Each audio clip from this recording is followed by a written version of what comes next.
ഹരേ കൃഷ്ണ. എല്ലാവർക്കും കൗസ്തുഭം വെജ് ഫുഡ്സിലേക്ക് സ്വാഗതം.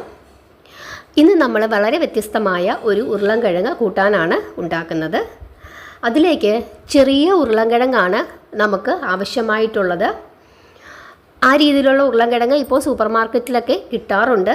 അഥവാ അത് കിട്ടിയില്ലെങ്കിൽ ഉരുളൻകിഴങ്ങ് ചെറിയ കഷ്ണങ്ങളാക്കി മുറിച്ചെടുത്താലും മതി.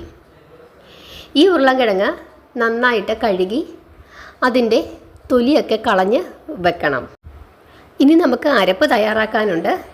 അതിലേക്ക് തക്കാളി, പച്ചമുളക്, ഇഞ്ചി ഇത്രയും ചേർത്ത് നന്നായിട്ട് അരച്ച് വെക്കണം. ഇപ്പോൾ ഉരുളൻകിഴങ്ങൊക്കെ നന്നായിട്ട് തൊലി കളഞ്ഞ് വെച്ചിട്ടുണ്ട്.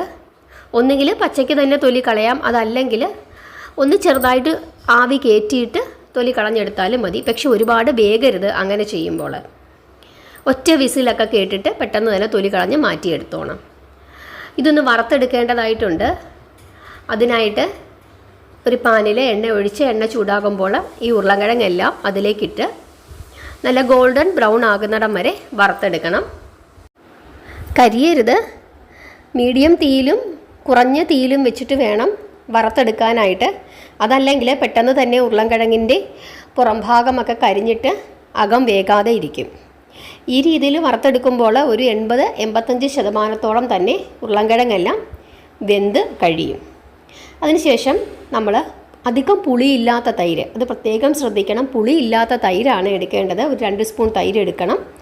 അതിലേക്ക് മുളക് പൊടി, മഞ്ഞൾപ്പൊടി, ചെറിയ ജീരകത്തിൻ്റെ പൊടി, മല്ലിപ്പൊടി ഇത്രയും ചേർത്ത് നന്നായിട്ട് യോജിപ്പിച്ച് വെക്കണം.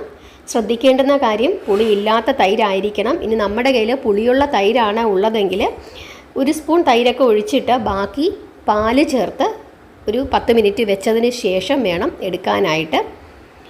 പുളി പാടില്ല തൈരിന്, ഇല്ലെങ്കിൽ കൂട്ടാനും നല്ല പുളിയായി പോകും. അതിനുശേഷം ഒരു പാൻ അടുപ്പയിലോട്ട് വെച്ച് അതിലേക്ക് നമ്മുടെ ഹോൾ സ്പൈസസ്, പട്ട, ഗ്രാമ്പു, ഏലക്ക ഇങ്ങനത്തെ സാധനങ്ങളൊക്കെ ചേർത്ത് ഇതെല്ലാം ഒന്ന് ചൂടാകണം. കരിയരുത്. ഇതിലേക്ക് നമുക്ക് വേണമെന്നുണ്ടെങ്കിൽ ചെറിയ ജീരകം ചേർക്കാം, പെരിഞ്ചീരകം ചേർക്കാം. നമുക്ക് ഏത് ഒക്കെ സ്പൈസസ് ആണോ കൂടുതലായിട്ട് ഇഷ്ടമുള്ളത് ആ സ്പൈസസൊക്കെ ചേർക്കാം. എന്തുതന്നെയായാലും ഈ സ്പൈസസൊക്കെ ചെറുതായിട്ടൊന്ന് ചൂടാകണം. തീ കൂട്ടി വെക്കരുത്. അങ്ങനെ ചെറുതായിട്ട് ചൂടായി വരുന്ന സമയത്ത് നമ്മൾ തക്കാളിയും ഇഞ്ചിയും പച്ചമുളകും കൂടെ അരച്ച് വെച്ചിട്ടുണ്ടായിരുന്നല്ലോ, ആ കൂട്ട് അതിലേക്ക് ചേർക്കണം. അങ്ങനെ അതിലേക്ക് ചേർത്ത് ഇത് നന്നായിട്ട് ഇളക്കി ഇതിൻ്റെ പച്ചമണമൊക്കെ നന്നായിട്ട് മാറണം. അങ്ങനെയൊന്ന് മാറി വരുമ്പോഴേക്കും നമ്മൾ തൈര്, മുളക് പൊടിയും മല്ലിപ്പൊടിയും ഒക്കെ ചേർത്ത് യോജിപ്പിച്ച് വെച്ചിരുന്നല്ലോ, അതും കൂടെ അതിനകത്തേക്ക് ചേർത്ത് വീണ്ടും ചെറുതീയിൽ അടച്ചു വെച്ച് ഇതെല്ലാം നന്നായിട്ട് യോജിക്കണം. എണ്ണ ഇതിൻ്റെ മുകളിൽ തെളിയണം. വളരെ സാവകാശം വേണം ഇത് ചെയ്യാനായിട്ട്. ധൃതി പിടിക്കാൻ പാടില്ല. ചെറുതീയിൽ ഈ അരപ്പ് നന്നായിട്ട് മൂത്ത് വെന്ത് എണ്ണ നന്നായിട്ട് തെളിയണം. അപ്പോൾ ഈ കൂട്ടാൻ നല്ല രുചി ഉണ്ടാവുകയുള്ളൂ. അതിനുശേഷം അതിലേക്ക് ഉപ്പ് ചേർത്ത് വീണ്ടും നന്നായിട്ട് ഇളക്കി യോജിപ്പിച്ച് ഇനി അതിലേക്ക് ഉരുളൻകിഴങ്ങ്, വറുത്ത് വെച്ചിരുന്ന ഉരുളൻകിഴങ്ങ് ചേർത്ത് വീണ്ടും അത് നന്നായിട്ട് യോജിപ്പിക്കണം. അങ്ങനെ യോജിപ്പിച്ചതിന് ശേഷം ഇതിലേക്ക് നമുക്ക് ആവശ്യത്തിനുള്ള വെള്ളം ചേർക്കണം.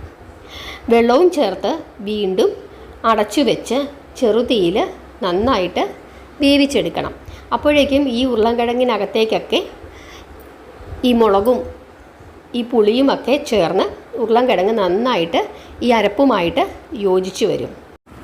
നമുക്ക് ആവശ്യമുണ്ടെങ്കിൽ ഈ സമയത്ത് ഗരം മസാലയും കൂടെ ചേർക്കാവുന്നതാണ്.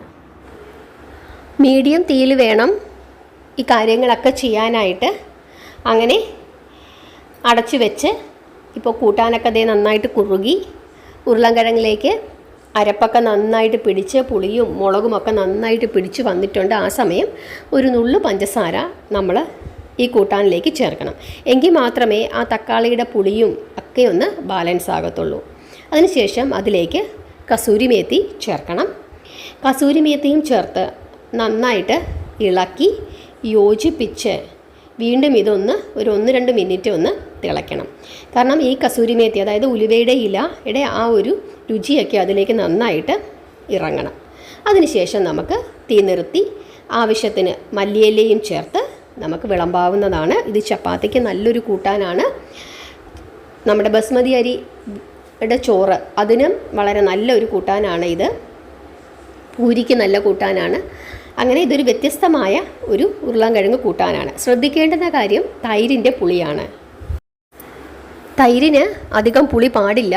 തക്കാളിയും തൈരും എല്ലാം കൂടെ വരുമ്പം ഭയങ്കരമായ പുളിക്കും. അപ്പോൾ കൂട്ടാൻ ആ ഒരു രുചി വരില്ല. ഇനി പുളിയുള്ള തൈരാണ് നമ്മുടെ കയ്യിലുള്ളതെങ്കിൽ വളരെ കുറച്ച് മാത്രം തൈരെടുത്തിട്ട് ബാക്കി പാല് ചേർത്ത് ഒരു അരമണിക്കൂർ മാറ്റി വെച്ച് കഴിഞ്ഞാൽ പുളിയില്ലാത്ത തൈരിൻ്റെ ആ ഒരു ഫോമിലേക്ക് മാറും. പിന്നെ അരപ്പ് നന്നായിട്ട് മൂക്കണം. അതും പ്രത്യേകം ശ്രദ്ധിക്കണം. ഈ രീതിയിൽ ഒന്ന് ഉണ്ടാക്കി നോക്കൂ. വളരെ രുചികരമായ ഒരു ഉരുളൻകിഴങ്ങ് കൂട്ടാനാണ്.